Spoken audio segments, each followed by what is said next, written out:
Twitter өтө маанилүү инфратүзүмдөрдүн кыйроосуна алып барышы мүмкүн деп аныкталбаган арыз даттанууларды өчүрөт.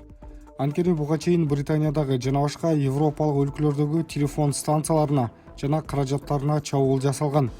Бирок эгер коронавирусту 5G технологиясына байланыштырган жалган билдирүүлөр кол салууларга түрткү болбосо, анда алар өчүрүлбөйт.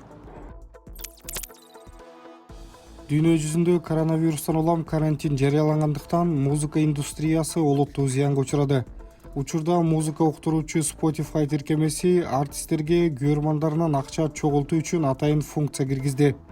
Андан артисттерден турган топтор Artist Fundraising Peak аттуу төш белгисин колдонуп, акчаны кайрымдуулукка же COVID-19 айынан жумушсуз калган топтордун мүчөлөрүнө бере алышат.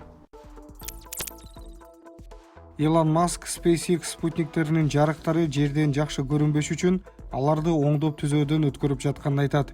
Жылдыздарга көз салган адамдар түнү асманда төмөн орбитада учкан көп учакты байкаган.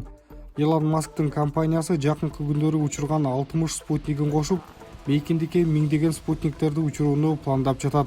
Анын Starlink долбоорунун алкагында глобалдык интернетти жакшыртуу максаты коюлган.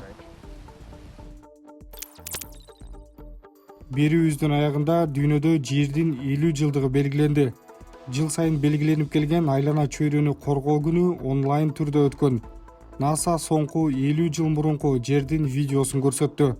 Ал эми Европалык космос агенттиктери физик теоретик Стивен Хокингдин космос дүйнөнү бириктирет деген билдирүүсүн жарыялашкан.